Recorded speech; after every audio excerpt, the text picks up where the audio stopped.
Bonjour à tous, on se retrouve du coup cette semaine pour cette nouvelle vidéo. Donc on est la même semaine que la précédente vidéo. Comme j'étais pas là la semaine dernière, du coup je vous ai fait une petite vidéo. On a reçu un nouvel outil comme je vous l'avais dit dans la dernière vidéo. Donc là je vous laisse découvrir tout de suite ce que c'est. Et puis bon, et bien c'est le semoir à maïs tournesol colza que l'on a renouvelé. Comme vous le voyez, c'est un Waderstat en 9 francs à 60, donc du coup 2 rangs de plus que le monosem qu'on avait précédemment. Donc voilà, donc là on l'a toujours pas mis en route, on doit le mettre en route demain. Le mécano, la concession doit venir pour qu'on le mette en route parce que nous on sème tous nos colzas au monograine. Ça fait 4,50 qu'on sème au monograine. Donc là on va le mettre en route pour être opérationnel quand ça aura mouillé, pour pas perdre de temps. Là on va essayer comme ça avec du colza de ferme pour voir ce que ça donne, voir si tout fonctionne, et puis voilà. Donc après la tête de répartition, il y aura une modification parce que nous on va en mettre une deuxième, mais on verra ça cet hiver. Pourquoi on va en mettre une deuxième? Parce qu'en fait on a les enfouisseurs en engrais devant. On a les enfouisseurs en engrais qui sont là, donc pilotés par cette tête. Derrière on a les micros, et nous en fait dans les micros on va mettre de l'anti-limace. Quand on sème les tournesols, il faut mettre 2 kg/hectare d'anti-limace sur le rang dans ces micros là, et en fait après nous on veut remettre de l'insecticide de sol. Du coup on n'a pas d'éléments pour pouvoir le mettre. Donc nous avec la trémie frontale, le but c'est de le mettre dans la trémie frontale pour ensuite faire des pièces, là dehors des pièces pour le ramener et l'injecter directement dans le rang. Donc ça sera à faire cet hiver. Pour le colza on n'en a pas besoin. On leur avait demandé d'avoir le semoir pour semer les colzas. Parce que pour ceux qui le savent et qui connaissent l'agricole, c'est un semoir où tu as beaucoup plus de débit que le semoir que l'on avait avant. Où tu peux semer beaucoup plus vite. Donc là, on a essayé de faire en sorte de l'avoir pour semer les colzas. Donc voilà un peu ce que je peux vous dire sur ce nouveau semoir. Et en fait, pourquoi on l'a renouvelé aussi, une question de débit, et de deux, l'autre semoir, il avait été acheté. Moi, quand je m'étais installé, je l'avais repris à l'ancien exploitant. Et en fait, il était un peu court, quoi. On manquait cruellement de débit, c'est-à-dire que quand tu sèmes du colza avec le monosem, tu ne peux pas dépasser les 4 km/h. Donc franchement, ça allait pas vite. Et puis après, en colza, maïs tournesol, on mettait beaucoup de temps pour semer. Donc voilà, on voulait avoir quelque chose qui a un petit peu plus de débit.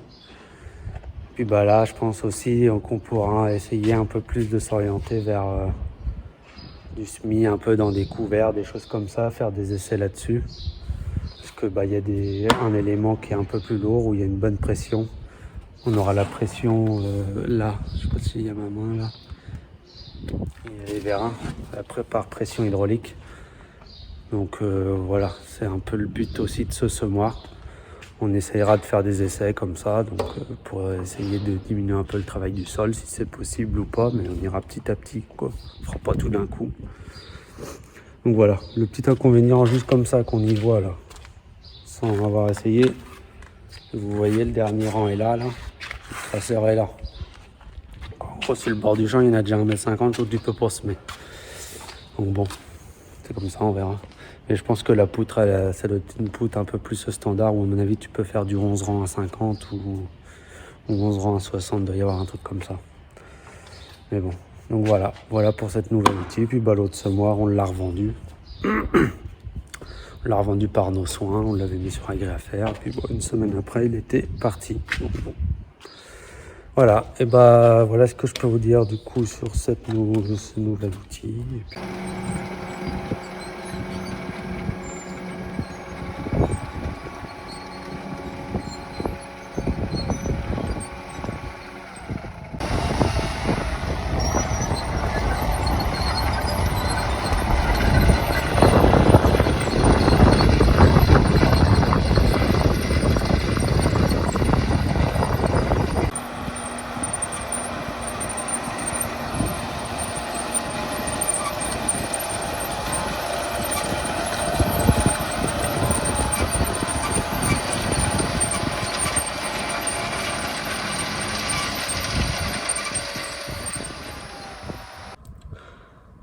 bah, si on a acheté ce semoir, c'est parce que aussi, quand on fait un investissement sur la ferme, bien évidemment, on compte tout, on regarde ce que ça nous coûte à l'hectare, on fait un devis, on regarde si on a la capacité de le payer, et après, bah voilà, on prend la décision, est-ce que oui, ça nous est utile, est-ce que non. Mais tout est compté, on compte tout, les charges de mécanisation, on regarde, c'est pas parce que vous voyez beaucoup de matériel que la charge de mécanisation est élevée, ça dépend aussi de la surface qu'on exploite, et après on a aussi des références avec les comptables et tout pour savoir un peu où se placer et voir si on est cohérent ou pas dans ce qu'on fait, dans nos investissements.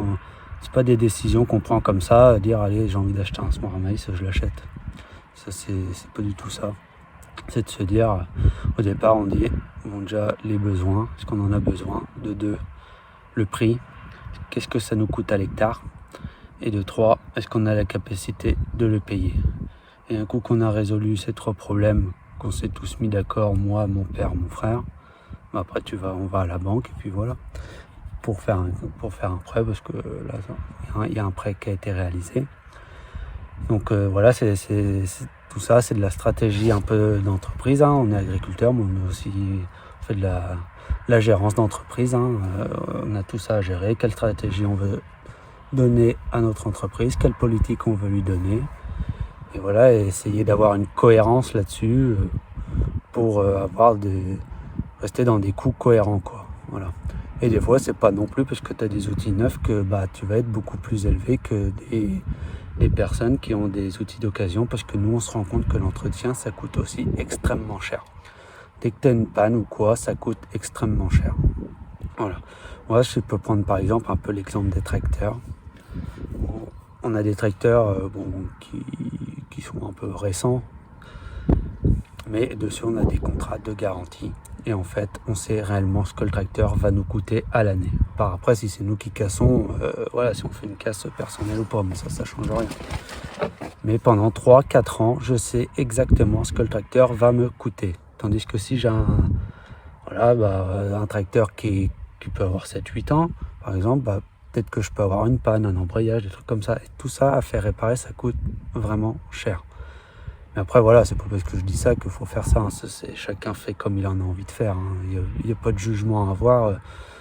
Chacun renouvelle son matériel comme il veut. Si le gars il préfère avoir du matériel d'occasion, qu'il achète tout ce qu'il veut. Moi, ça m'est égal. Alors là, je veux surtout pas porter de jugement là-dessus. Chacun fait vraiment ce qu'il veut. Mais voilà, c'était un peu pour vous expliquer ça, quand on renouvelle le matériel, comment on procède. Et voilà, on n'achète pas parce que ça nous fait plaisir ou on reste des fois un peu des grands enfants quand même. Quand on reçoit un nouvel outil, on est content, mais à la base, c'est pas ça, quoi. Voilà ce que je voulais un peu aussi vous partager. Ça, c'est aussi des questions qu'on se pose entre nous, et c'est ça aussi le métier d'agriculteur. La renouveler, on s'est dit autant avoir quelque chose d'un peu plus technologique où on va pouvoir faire de la coupure rang par rang pour réduire un peu les recroisements, et puis aussi faire de la modulation de semis, c'est-à-dire pour des ronds mettre plus de semences, des ronds moins de semences. Je pense que là-dessus en maïs on aura vraiment à y gagner, dans des ronds sableux, mettre vraiment moins de semences et puis pouvoir doser un peu plus dans des terres argileuses. On a des parcelles hétérogènes où ça arrive que des fois on a du sable à un bout, puis on a de l'argile à l'autre, et la densité de semis n'est pas toujours la bonne. Du coup on fait une moyenne entre les deux, mais là je pense qu'on pourrait vraiment gagner sur ce point-là. Donc voilà les principales raisons de cet nouvel investissement. Donc je ne vais pas vous cacher qu'on a quand même mis un moment avant de se décider, parce que c'est pas rien. Ça a quand même un coût assez élevé, faut pas dire... Je peux vous dire que ça coûte pas cher, ça coûte assez cher quand même. Et voilà, après il faut le mettre en relation avec la surface que l'on fait, et puis on espère bien qu'il va nous faire un petit moment quand même. Et voilà, et après je vais voir si je peux vous faire un petit tour de la machine quand elle sera dételée, ça sera plus facile. Et puis après sinon je vais aller vous faire voir le reste des parcelles, les parcelles de maïs grain et des tournesols, peut-être une dizaine de jours quand vous verrez la vidéo, des moissons, pour voir dans les taxés, voir les quenouilles de maïs, voir si ça a bien fécondé ou pas, et puis ça permet de faire un petit tour comme ça, quoi, avant les moissons. On se retrouve 2 jours plus tard après la mise en route du semoir, donc ça s'est plutôt bien passé. Le mécanicien nous a tout expliqué, donc impeccable. C'était, voilà, tout a marché. Donc maintenant c'est prêt pour les semis de colza. On sera prêt à faire feu quand on aura décidé de semer. Donc voilà, donc là je suis devant une parcelle de tournesol. Je sais pas si on voit bien. Derrière moi, il commence à avoir des ronds qui commencent vraiment à noircir. Là, on voit vraiment les différents types de sols qu'il y a dans les champs. Quand c'est plein de marron, la terre est plus légère, et quand c'est vraiment du tout vert, là, il y a de l'argile, ça tient encore. Mais là, comme vous voyez, là, il y a un rond qui est un petit peu plus clair, et puis donc là, tout de suite, c'est un peu plus vert. Donc bon, on a des tournesols qui m'arrivent à mi-hauteur, c'est pas mal, ils sont pas si hauts, ils sont de la hauteur, mais ils sont pas si hauts. On commence à avoir aussi des dégâts, je pense que c'est des dégâts de pigeons. Si vous allez voir là, sur la tête là, on retrouve plein de graines de tournesol. Voilà. Le tournesol, tu te fais chier pour les faire lever avec les pigeons, et puis là, quand ça arrive à la maturité, c'est pareil. Donc voilà où un peu en sont les tournesols. Ça, c'est sur des tournesols qui ont été semés autour du 20 avril. Voilà, un truc comme ça. Donc là, il y avait juste des couverts avant où ça a été un retour au sol. Il n'y a pas eu d'ensilage de fait sur ces parcelles-là avant. Et là, on est sur une parcelle de maïs, donc du maïs gras. Donc ça qui va être moissonné là. Là, on est dans des terres, il y a de l'argile encore, mais vous voyez, il commence vraiment à griller. À mon avis, dans 3 semaines, ce sera des maïs qui pourront être moissonnés. Et les bobines sont plutôt bien fécondées quand même. C'est bien fécondé. Alors, je pense qu'en fait, ils sont tombés, la fécondation s'est tombée à peu près juste après les 50 mm qu'il y a dû avoir, ou pendant les 50 mm qu'on a eu au mois de juin. Et derrière, tout le temps qu'on a moissonné un peu là les blés et tout, il faisait pas hyper chaud. Enfin, il faisait chaud, mais pas des grosses températures. Donc tout de suite, je pense que la floraison est peut-être tombée à peu près au bon moment. Parce que là, on a quand même, il y a un peu d'argile là, je le veux bien, mais je vais l'arracher. Vous voyez à peu près la bobine. Donc voilà. Donc la bobine, elle est pas mal. Enfin, pour moi, elle est pas mal. Après, je sais pas, mais puis là, on en voit là. Vous voyez là, et les pailles commencent à être toutes sèches là. Je vais en emmener 2-3 à la ferme, et puis j'ai un truc pour prendre l'humidité. Je vais essayer de les machiner, voir, et puis je vais prendre les épanouiller là. Je vais en emmener 2. Juste pour faire un petit test comme ça, pour voir à peu près à combien on peut être à cette période-là en termes d'humidité dans le maïs. Donc voilà un peu le champ. Là, il est à peu près uniforme. C'est un peu plus vert là-bas, ça dépend des ronds. Cette année, là, on voit vraiment les ronds de terre. Dans le champ, c'est impressionnant. De toute façon, avec le sec. Donc voilà, après, je sais pas s'il y a du dégât. Peut-être quelques... Non, là, je sais pas. Pour l'instant, j'ai pas vu spécialement de dégâts. Chez nous, on a un peu de blaireau, un peu de ragondin, un peu de sanglier, un peu de tout. Mais... Puis là, ils commencent à être beaucoup moins verts, donc ils sont moins appétants, je pense, pour les prédateurs. Voilà. Bon, moi, je vais aller vous faire voir maintenant un champ de tournesol qui était derrière sec pour que vous voyez la différence. Et voilà, là, ça sera pas jobard, et je vais aller faire voir aussi juste là des couverts que j'avais semés, voir où ça en est. On y va. Allez hop. Donc là, il y a de la févrole là où il y a ma main là. Là, ça, je pense que c'est du fenouil grec. Ça lève un peu, j'avais semé dans la fraîcheur, mais bon, avec le sec qu'on a eu tout cet été, c'est peut-être pas si mal, ça lève. Enfin, c'est pas garni partout. On verra peut-être pas bien au téléphone, je pense pas qu'on va bien voir. Il y en a un peu, il y a de la févrole, elle fait vraiment pas belle mine la févrole. Je vais essayer de vous en arracher. Je voulais vous faire voir ça aussi.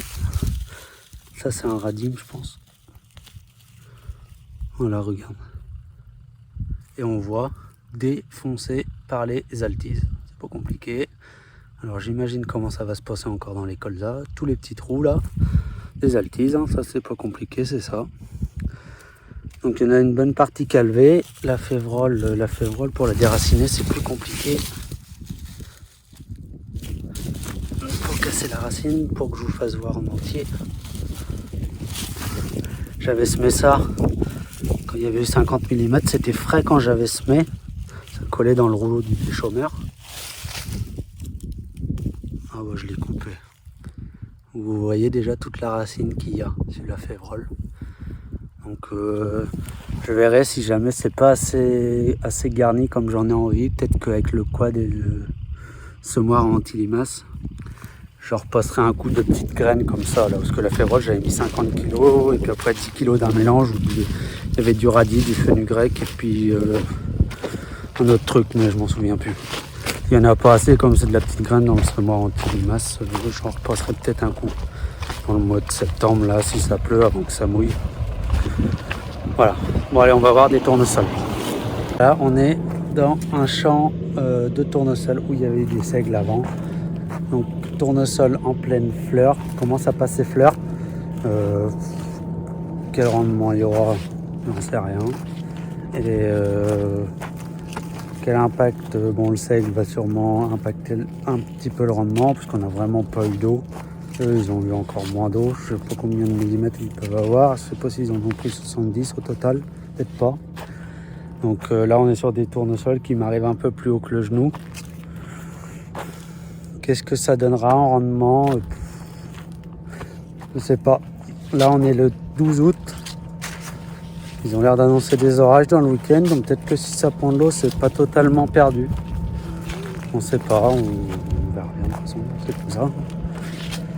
Je vous communiquerai les résultats quand ça sera moissonné, et puis on pourra faire le bilan à ce moment-là. Voilà. Donc voilà, c'est là un peu l'avancée des cultures, là je vous ai fait part. Les tournesols, les premiers tournesols, ça va arriver peut-être dans 15 jours, 10-15 jours, ouais. Donc là, oui, je vous dis, on est le 12. Donc ouais, vers le 20-25. Et les maïs, peut-être vers le 15 septembre cette année, ouais, je pense. Ça va dépendre de la météo qu'on aura.